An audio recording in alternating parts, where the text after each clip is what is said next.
11 सीटें हमने अभी मजबूती से शुरुआत हुई है बातचीत। मैंने पहली किश्त मानी जाए क्या इसे सीटों अब किस्त मानिए चाहे उसको आप शुरुआत मानिए। देखिए दावा के हिसाब से अगर आप देखेंगे तो ऐसे ही 22 तो उसमें हम लोग जीते हैं 2009 में। उसके बाद भाई यार नगर निगम के चुनाव में भी आप देखेंगे कई ऐसी लोकसभा सीट्स हैं, कई ऐसी शहर की म्यूनिसिपल जो पूरी नगर निगम की जो एरियाज हैं उसमें हम बहुत मजबूत लड़े हैं। जैसे मथुरा में हमारा जो कैंडिडेट लड़ा है वो सेकंड पे आ गया है, इंडिपेंडेंट होने के बाद भी उसको 2 सिंबल वहाँ चले गए थे। तो जो हमारे वहाँ रावत जी जो हमारे उपाध्यक्ष हैं इस समय वो सेकंड पोल किए हैं। तो ऐसे अभी मुरादाबाद आप देखिए वहाँ नगर निगम हमारा सेकंड पोल किया है। तो ऐसी कई ऐसी सीटें हैं जहाँ पर हम आगे लगातार बढ़ रहे हैं। देखिए ऐसा संभावनाएं तो हमेशा बनी रहती हैं, राजनीति में तो संभावनाओं का हमेशा रहता है, कब से कौन सी संभावनाएं हैं और संभावनाओं को नकारा नहीं जा सकता। नमस्कार, मैं हूं कुमार अभिषेक और आज हमारे साथ इस खास मुलाकात में हमारे साथ हैं अजय राय जो कि उत्तर प्रदेश कांग्रेस के प्रदेश अध्यक्ष हैं। सर स्वागत है आपका। धन्यवाद। सबसे पहला सवाल तो यही कि आखिर ये सीटों का क्या हुआ, आखिर क्यों ऐसा हुआ कि समाजवादी पार्टी ने आपके लिए 11 सीटें छोड़ दी? नहीं ऐसा नहीं है अभिषेक जी। ये जो सीटों का भी बात जो बंटवारे का मामला चल रहा है, जो अखिलेश जी की ट्वीट कल आई उसके बाद थोड़ा सा हड़कंप मचा मीडिया में। तो ये निश्चित तौर से उन्होंने ये कहा है कि 11 सीटें हमने अभी मजबूती से शुरुआत हुई है बातचीत की। मैंने पहली किश्त मानी जाए क्या इसे सीटों अब किस्त मानिए चाहे उसको आप शुरुआत मानिए, निश्चित तौर से 11 सीट अभी ये शुरुआती दौर की बातचीत हो रही है। और ये आगे चीजें लगातार हमारी मीटिंग्स हमारे लीडर्स बैठकर बहुत ही सौहार्दपूर्ण वातावरण में हमारे मुकुल वासनिक जी की जो कमेटी बनी है उसके में जो हमारे अशोक गहलोत जी, पूर्व सीएम भूपेश बघेल जी, सलमान खुर्शीद साहब, मोहन प्रकाश जी और हमारे राष्ट्रीय महासचिव प्रभारी आदरणीय अविनाश पांडे जी, ये लोग बैठ के बात कर रहे हैं। और मैं समझता हूँ बहुत ही सौहार्दपूर्ण वातावरण में बात चल रही है और बहुत जल्द आपको इसका निर्णय और फैसला बता देंगे। नहीं, आप कह रहे हैं कि ये शुरुआती ऐसा है जो किस्त हो सकती है या शुरुआती उनकी तरफ से कि 11 सीटें दी गई।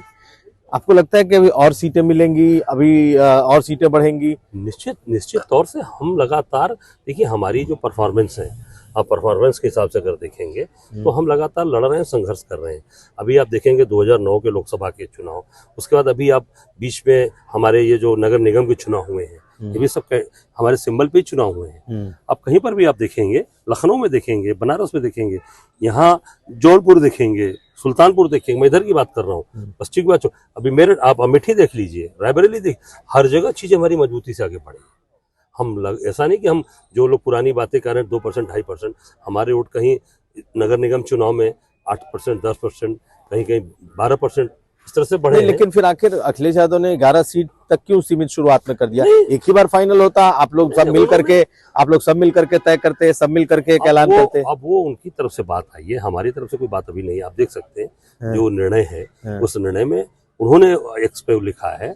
मैं समझता हूँ कि इसका बहुत यही तो समझना चाह रहे हैं कि ये एक तरफा ऐलान है अखिलेश यादव की तरफ से कि उन्होंने आपको 11 सीटें दी। नहीं, ऐसा नहीं है। हम लोगों से बैठकर ये बात हो रही है लगातार। उनकी जो कमेटी बनी है, इनके समाजवादी पार्टी की जो कमेटी बनी है और हमारी कमेटी ये बैठकर डिसाइड कर रही है और बहुत जल्द उसका सुखद परिणाम आपको बताएगा। लेकिन फिर ये बात आती है कि 11 सीट अगर आपको एक्सेप्ट नहीं है या आपके लिए एक्सेप्टेबल 11 सीट नहीं है तो आखिर कितनी सीटें हैं आप लोगों के लिए जो आप वो उम्मीद करेंगे? अब देखिए डिस्कशन पे चीजें चल रही हैं। अब वो कितनी सीटें आएंगी, कितनी सीटें अभी डिस्कशन में आ रहा है। अब ये आपको मैं 1-2 दिन में अंदर बता पाऊंगा, क्योंकि अभी मैं इधर 1 हफ्ते से दिल्ली गया नहीं हूँ और लगातार मेरी थोड़ी तबीयत अस्वस्थ होने के कारण से मैं जा नहीं पाया मीटिंग्स में। तो बाकी राष्ट्रीय महासचिव महोदय कल आ रहे हैं और सारी चीज़ों की जानकारी विस्तार से आपको बता दी जाएगी। लेकिन 2 मीटिंग आप लोगों की हो चुकी है, 2 मीटिंग औपचारिक तौर पर हो गई है, कुछ अनौपचारिक भी मीटिंग हुई होगी। तो कहा यह जा रहा है कि आप लोगों ने बहुत ज़्यादा सीटें मांगी, 40 के आसपास सीटें मांगी, बहुत सारी मुस्लिम बहुल सीटें मांगी और बार बार इस पर समाजवादी पार्टी की तरफ से ये करने के बाद कि भाई जल्दी खत्म किया जाए, जल्दी सीटों की शेयरिंग हो, ये नहीं हो पाया, इसलिए उन्होंने एक तरफा ऐलान कर दिया। नहीं, ऐसा नहीं। देखिए ऐसा है कि जैसा बार बार मुस्लिम सीटों की बात आप कर रहे हैं, हम तो ऐसी सीट्स मांग रहे हैं जहां हम मजबूती से लड़े हैं, हम जहां मजबूती से खड़े हैं। केवल मुस्लिम सीट्स की बात नहीं है, हम ऐसी सीट भी मांग रहे हैं जहां पर हम 2009 में कई सी सीटें ऐसी थी जहां हम जीते हुए हैं, नॉन मुस्लिम सीट भी हम जीते हैं। तो निश्चित तौर से मिली जुली सारी सीटें हैं, उसमें मुस्लिम बाहुल क्षेत्र भी है, नॉन मुस्लिम बाहुल क्षेत्र भी है। तो फॉर्मूला कब का है? 2009 का फॉर्मूला आप लोग कह रहे हैं या 2022 के वोट या 2019 के? हमारे जो फार्मूले हैं वो 2009 से लेकर और नगर निगम चुनाव तक के। अभी जो नगर निगम का चुनाव बीता है, यहाँ तक के हम सारी चीजों को लेकर चल रहे हैं और उसको अपने साथ जोड़ रहे हैं। तो आपके हिसाब से अगर 2009 से लेकर के अभी तक का देखा जाए, नगर निगम तक का, आपका दावा कितने सीटों पर बनता है? देखिए, दावा के हिसाब से अगर आप देखेंगे तो ऐसे ही 22 तो उसमें हम लोग जीते हैं 2009 में। उसके बाद भाई यार नगर निगम के चुनाव में भी आप देखेंगे कई ऐसी लोकसभा सीट्स हैं, कई ऐसी शहर की म्यूनिसिपल जो पूरी नगर निगम की जो एरियाज हैं उसमें हम बहुत मजबूत लड़े हैं। जैसे मथुरा में हमारा जो कैंडिडेट लड़ा है वो सेकंड पे आ गया है, इंडिपेंडेंट होने के बाद भी उसको 2 सिंबल वहाँ चले गए थे। तो जो हमारे रावत जी जो हमारे उपाध्यक्ष हैं इस समय, वो सेकंड पोल किए हैं। तो ऐसे अभी मुरादाबाद आप देखिए, महानगर निगम हमारा सेकंड पोल किया है। तो ऐसी कई सी सीटें हैं जहाँ पर हम आगे लगातार बढ़ रहे हैं और मैं निश्चित पूरा आंकड़ा आपको 1-2 दिन के अंदर सारी चीज़ों को बता दूंगा। लेकिन ये कहा जा रहा है कि 11 सीटें तो दे दी, अब कुछ अगर बार्गेनिंग होगी, कुछ बातचीत होगी तो 1-2-3 सीटों पर और बातें बन जाएंगी। आपको लगता है कि ये एक प्रेशर बनाने का तरीका है कि 11 सीटें उन्होंने दे दी, उसके बाद प्रेशर बना, बार्गेनिंग होगी, 2-3 सीटें और हो जाएंगी?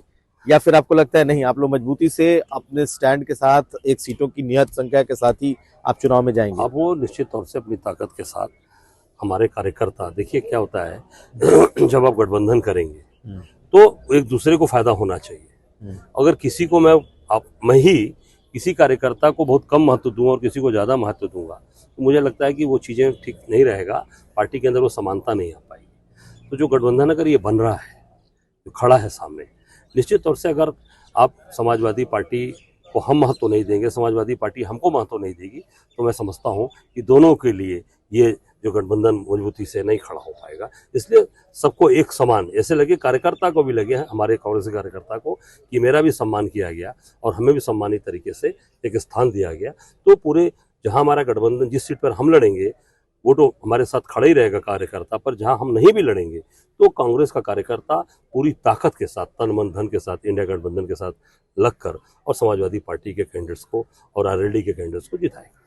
तो एक सम्मानजनक सीटों की संख्या अगर मैं आपसे जानना चाहूँ, भाई 180 में कितनी ऐसी कितनी अपने आप मानते हैं कि 20, 25, 30, 15? इस मामले में मैं आपको कल बता पाऊंगा, क्योंकि मैं इधर लगातार डिस्कशन में नहीं था। वो सारी डिस्कशन हमारे राष्ट्रीय महासचिव ने किए हैं, आदरणीय पंडित साहब ने, वो कल आ रहे हैं, तो कल मैं बता सकता हूँ या आप उनसे भी जानकारी कर सकते हैं। अच्छा, एक चीज और कि आपको भी लगता है कि उत्तर प्रदेश में गठबंधन को लेकर और भी कुछ स्कोप बचा है?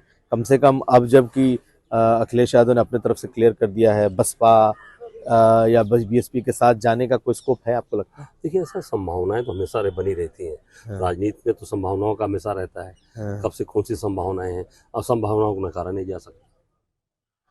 तो संभावनाएं हैं या कोशिशें हैं? नहीं, जब संभावनाएं रहेंगी तभी तो भाई कोशिश भी तभी काम आएगी।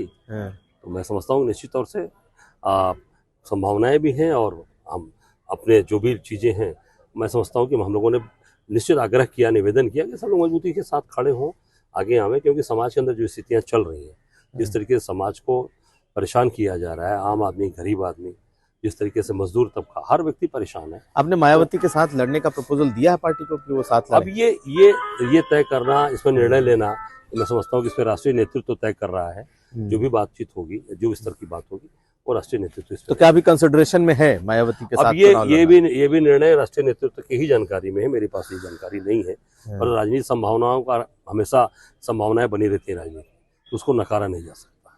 तो कब तक आपको लगता है कि सपा के साथ या फिर गठबंधन का जो सीट शेयरिंग है वो फाइनल हो जाए? मैं सोचता हूँ कि बहुत जल्द 2-4-5 दिन के अंदर ही चीजें बहुत मूर्त रूप ले लेने चाहिए, और इसके बाद सब आप लोग एक साथ फिर चुनाव के लिए तैयार हैं? से जब एक सारी चीजें डिसाइड हो जाएंगी तो उसके बाद हमारा एक एक कार्यकर्ता, जो आज आप देखिए कितने चहल पहल के साथ आज कांग्रेस कार्यालय में एक कार्यकर्ता खड़ा है, तो सारे लोग फिर दिन रात एक कर देंगे। लेकिन अखिलेश यादव ने कहा कि कांग्रेस पार्टी की तरफ से उन्हें जो राहुल गांधी की यात्रा है उसके लिए नहीं बुलाया गया। दूसरी बात ये कि सीट शेयरिंग में कांग्रेस पार्टी की तरफ से देरी हो रही है, और अगर कांग्रेस पार्टी ने तत्परता दिखाई होती इन सब चीज़ों में तो आज ये हाल नहीं होता। बीच में देखिए गठबंधन जिन्होंने इंडिया गठबंधन बनाया, नीतीश कुमार, वो चले गए।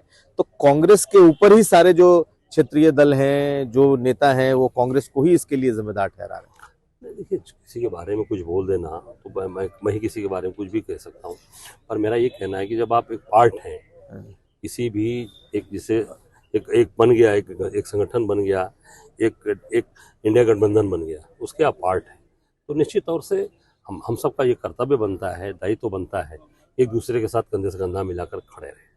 और मैं समझता हूँ जहाँ तक निमंत्रण की बात है, राहुल जी की यात्रा का निमंत्रण आदरणीय खड़गे साहब ने, राहुल जी ने खुद उनको भेजा है, अखिलेश जी को। हाँ, सभी इंडिया गठबंधन के जितने भी नेता गण रहे हैं सबको भेजा गया है और निश्चित तौर से सत्सम्मान सबको बुलाया गया।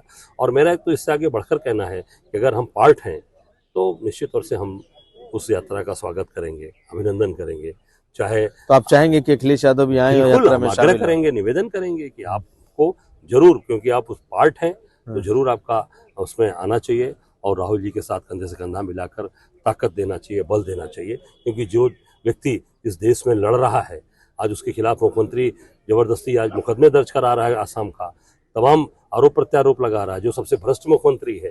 राहुल जी लगातार सड़क से लेकर गांव से लेकर संघर्ष सदन तक संघर्ष कर रहे हैं, तो उनको बल मिलेगा, ताकत मिलेगा। निश्चित तौर से अखिलेश जी को आना चाहिए और पूरी ताकत के साथ राहुल जी के साथ खड़ा होना चाहिए। बहुत शुक्रिया जी, हमसे बात करने के लिए। तो हमारे साथ थे अजय राय, जो कि प्रदेश अध्यक्ष हैं कांग्रेस पार्टी के।